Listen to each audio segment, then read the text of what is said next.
नमस्कार साथियों, हमारे इस चैनल पर आपका हार्दिक हार्दिक स्वागत है।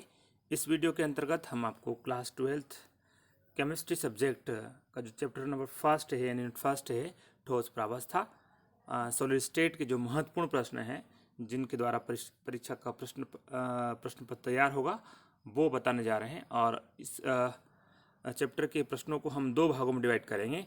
एक तो एमसीक्यू क्वेश्चन का एक वीडियो बनेगा और दूसरा क्वेश्चन हमारा बनेगा 1 वर्ड और 1 सेंटेंस वाले क्वेश्चन जो है उनका आंसर वाला जो वीडियो बनेगा। तो इस तरह से दो वीडियो में हम इस पूरे यूनिट को कवर करेंगे। तो आज के इस वीडियो में हम आपको एमसीक्यू बताने जा रहे हैं, मल्टीपल चॉइस क्वेश्चन यानी बहुविकल्पी प्रश्न बताने जा रहे हैं।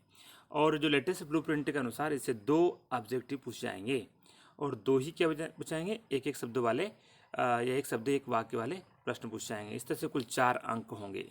तो आइए फिलहाल हम पढ़ते हैं बहुविकल्पी प्रश्न एमसीक्यू पढ़ते हैं। तो पहला एमसीक्यू इस तरह का इस चैप्टर का ये है कि NaCl में Na की सामान्य संख्या होती है। तो सामान्य संख्या का मतलब होता है कि कोई परमाणु कितने निकटतम परमाणु से घिरा रहता है। तो NaCl की संरचना में Na6Cl परमाणु से घिरा रहता है, इसलिए सामान्य संख्या कितनी होगी, 6 होगी। इसी के साथ अगला क्वेश्चन है CaCl में Cl की सामान्य संख्या कितनी है। तो CaCl में Cl है वो 8 CS परमाणु से Cesium परमाणु से घिरा रहता है, इसलिए इसकी सामान्य संख्या 8 है। इसके अगले क्रम में है शुष्क बर्फ CO2। शुष्क बर्फ को कहते हैं, CO2 को शुष्क बर्फ कहते हैं। बर्फ और ठोस Na3 किस प्रकार के ठोस है। तो ये तीनों जो एग्जाम्पल्स हैं ये आणविक ठोस के हैं। तो जब भी आपसे पूछ ले जाए, ये यहाँ पर हमने 3 प्रश्न न बनाते हुए एक ही प्रश्न बना दिया है। परीक्षा में इस प्रकार से पूछा जा सकता है, शुष्क CO2 किस प्रकार का ठोस है, तो भी आपका आणविक रहेगा। बर्फ किस प्रकार का ठोस है, तो उसे आणविक कहेंगे। और ठोस Na3 किस प्रकार का है, तो आणविक ठोस है। इसलिए हमने तीनों का क्वेश्चन एक ही बनाया है। इसी तरह से अगला है SiC सिलिकॉन कार्बाइड, हीरा, ग्रेफाइट व क्वार्ट्ज किस प्रकार के क्रिस्टलीय ठोस है। तो ये सब जो है ये सहसंयोजी क्रिस्टल ठोस है। यहाँ पर 4 प्रश्न बन सकते थे, 4 अलग अलग यौगिकों के लिए। तो यहाँ पर आप देख सकते हैं सिलिकॉन कार्बाइड, हीरा, ग्रेफाइट और क्वार्ट्ज, ये सब सहसंयोजी हैं। उसके अगले क्रम में है कॉपर, जिंक, सोडियम और एल्युमिनियम किस प्रकार के ठोस है। तो ये सब धात्विक ठोस है। जब भी धातु आ जाती है तो आपको धात्विक ठोस ही बताना है। अगले क्रम में NaCl, CaCl किस प्रकार के ठोस है, तो ये आयनिक ठोस है। अगला हमारा क्वेश्चन आता है, मूल रूप से क्रिस्टल तंत्र कितने प्रकार के होते हैं। तो मूल रूप से जो क्रिस्टल तंत्र होते हैं वो 7 प्रकार के होते हैं। और इन्हीं में यदि हम बात करें तो मूल क्रिस्टल तंत्र में जो जालक कितने होते हैं, तो वो 14 होते हैं। लेकिन फिलहाल यहाँ बात पूछी गई है मूल क्रिस्टल तंत्र कितने प्रकार के हैं, तो 14 प्रकार के होते हैं। अगला क्वेश्चन है, सरल घनी इकाई कोशिका में परमाणु की संख्या कितनी होती है। तो सरल घनी इकाई कोशिका में मात्र कोनों पर ही कणों संख्या होती है और कोने पर एक कण से 1/8वां हिस्सा भाग आता है। तो 1/8 एक कण से, इसलिए 8 कोनों से मात्र एक ही कण आता है। आपको ये ध्यान रखना है, जो इकाई कोशिका में कोनों पर हमेशा कणों की संख्या 1 होती है। जहाँ भी इकाई कोशिका की बात आती है, कणों की संख्या की बात आती है, तो कोनों पे कण और केंद्र पे कण और फलक पर कण तीनों का योग हम कर देते हैं। तो यहाँ पर सरल घनी इकाई कोशिका में मात्र केवल कोनों पर ही कण होते हैं और उनकी संख्या 1 होती है, और केंद्र पर और फलक पर 0 0 होती है। इस तरह से 1 होती है। तो हमारा राइट आंसर यहाँ पे क्या है, 1 है। अगला है, फलक केंद्रित घनी इकाई कोशिका में परमाणु संख्या कितनी होती है। तो देखिए, फलक केंद्रित में ये जो फलक केंद्रित होती है उस घनी इकाई कोशिका, उसमें जो कणों की संख्या है वो कोनों पर तो एक एक कण होता है, उससे 1/8 हिस्सा आता है, 1/8वां हिस्सा ही आता है एक इकाई कोशिका के हिस्से। साथ में फलक पर भी होते हैं, जो साइड होती है उनकी फेज होती है उन पर भी होते हैं। तो कुल 6 फलक होती है सरल घनी इकाई कोशिका में, फलक केंद्रित घनी इकाई कोशिका में 6 फलक होती है और 6 फलक से आधा आधा कण आता है। तो 3 कण तो वो एक कोने वाला और केंद्र पर 0 होते हैं। इस तरह से फलक केंद्रित इकाई कोशिका में कुल 4 कण होते हैं। तो यहाँ पर हम क्या लिखेंगे, 4 कण। अगला है अंतः केंद्रित घन इकाई कोशिका में परमाणु संख्या या कणों की संख्या कितनी होती है। तो अंतः केंद्रित में जो है एक सेंटर में रखा रहता है एक कण, जो किसी के हिस्से में नहीं आता, इसलिए एक वो, और 8 कणों से 1/8 हिस्सा वो आता है। तो 1/8 से एक कण वो बनता है। इस तरह से 2 कण होते हैं। तो हम कुल मिलाकर ले सकते हैं अंतः केंद्रित घन इकाई कोशिका में परमाणु संख्या कितनी होती है, 2 होती है।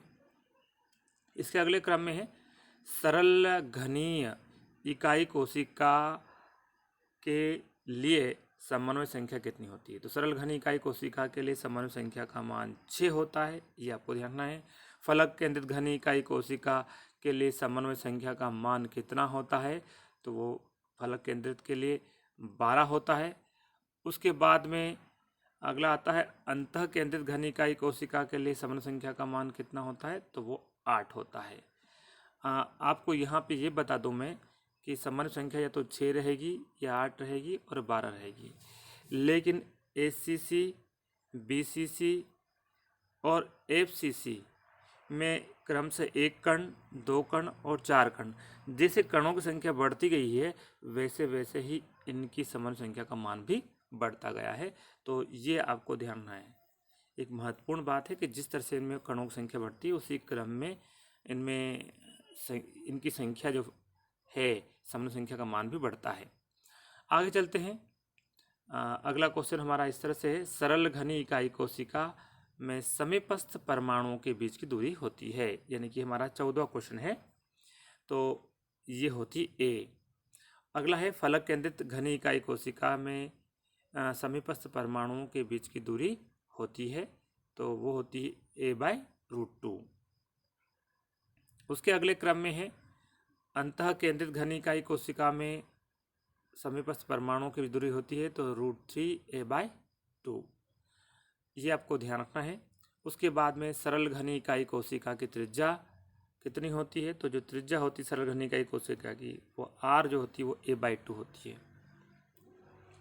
और अगला है फलक केंद्रित घनी इकाई कोशिका की त्रिज्या कितनी होगी। तो देखिए फलक केंद्रित घनी इकाई कोशिका की दी कोर की लंबाई आपको पता है, जैसा कि हमने यहाँ देखा था पिछले क्वेश्चन में। फलक केंद्रित घनी इकाई कोशिका में समीपस्थ परमाणु की दूरी कितनी थी, A/2 थी, लेकिन यदि इसकी त्रिज्या पूछ लिया है तो इसमें हम A/√2 में 2 का और भाग लगा दें तो A/2√2 हो जाएगा। इसलिए हमारा राइट आंसर इस क्वेश्चन में क्या होगा, A/2√2 होगा। ऐसे ही अंतः केंद्रित घनी इकाई कोशिका की त्रिज्या क्या होगी, तो पहले आपको अंतः केंद्रित घनी इकाई कोशिका में 2 परमाणुओं के बीच की निकटतम दूरी पता होना चाहिए, तो √3A/2 थी। अब उसमें 2 से और भाग लगाया तो नीचे 2 क्या हो गया, 4 हो गया, इसलिए हमारा आंसर क्या जाएगा, √3A/4 हो जाएगा। अगला है ACC के लिए संकुलन क्षमता का मान कितना होता है। संकुलन क्षमता का मान यह है, का मतलब यह है कि क्रिस्टल की जो इकाई कोशिका है उसमें कणों ने कितना स्थान घेर रखा है, कितना % स्थान घेर रखा है। तो जो रचक कण होते हैं उसने कितना स्थान घेर रखा है। तो देखिए सबसे महत्वपूर्ण बात आपको यहाँ ये समझ लेना है, ACC, BCC और FCC में कणों संख्या इसमें 1 होती है, इसमें 2 होती है, इसमें 4 होती है। जिसमें कण ज़्यादा होंगे उसका % भी ज़्यादा रहेगा। तो यहाँ पर हम आपको बता दें कि यहाँ पर सरल घनी इकाई कोशिका का % सबसे कम, फिर BCC का उससे अधिक और FCC का सबसे अधिक। तो हम 3 प्रश्न आगे इस तरह पढ़ने जा रहे हैं, तो उनको आपको ध्यान रखना है इसी आधार पर। तो देखिए यहाँ पर ACC के लिए संकुलन क्षमता का मान 52.4 होता है। फिर FCC में कणों की संख्या 4 होती है, तो उसका होता है 74% होता है। और फिर बात आती है BCC के लिए संकुलन क्षमता का मान 68% होता है, क्योंकि इसमें 2 कण होते हैं, इसमें 4 होते हैं, इसमें 1 होते हैं। इसमें 52 था, इसमें 74 था और इसमें जो है वो 68 है। 100 तो केवल वैसे ही दे दिया गया है, 100 किसी के अंतर्गत नहीं आएगा। चलिए आगे चलते हैं। माचिस की डिब्बी किस प्रकार के क्रिस्टल तंत्र को प्रदर्शित करती है। तो माचिस की जो डिब्बी है वो किस प्रकार के क्रिस्टल तंत्र का उदाहरण है, तो ये होता है विषम लंबाक्ष। क्योंकि माचिस की तीली में लंबाई, चौड़ाई, ऊंचाई को यदि ए, बी, सी से इंडिकेट किया जाए तो ये तीनों ही बराबर नहीं होते हैं। और नहीं विषम, बराबर नहीं होने का ही मतलब है विषम। विषम मतलब हटकर, मतलब अलग अलग है। और लंबाक्ष ने सभी के बीच का कोण 90 डिग्री है। अल्फा, बीटा और गामा, इनकी भुजाओं के बीच कोण मान लिया जाए तो ये प्रत्येक कोण कितना होता है? 90 डिग्री होता है। तो विषम माचिस की डिब्बी किस प्रकार का? विषम लंबाक्ष होता है। और विषम लंबाक्ष क्रिस्टल के लिए संरचना के लिए ये कंडीशन होती है, A does not equal to B, does not equal to C, and A alpha, beta and gamma are equal and each angle is 90 degree.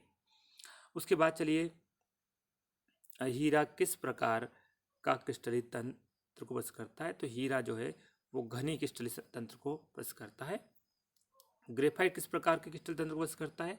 तो वो षटकोणी को करता है, क्योंकि ग्रेफाइट की जो संरचना होती है वो इस तरह से होती है, और ये एक के नीचे एक परत इस तरह से इसकी बनी होती है, और ये षटफलकी होती है, जैसा कि आप देख पा रहे हैं यहाँ पर।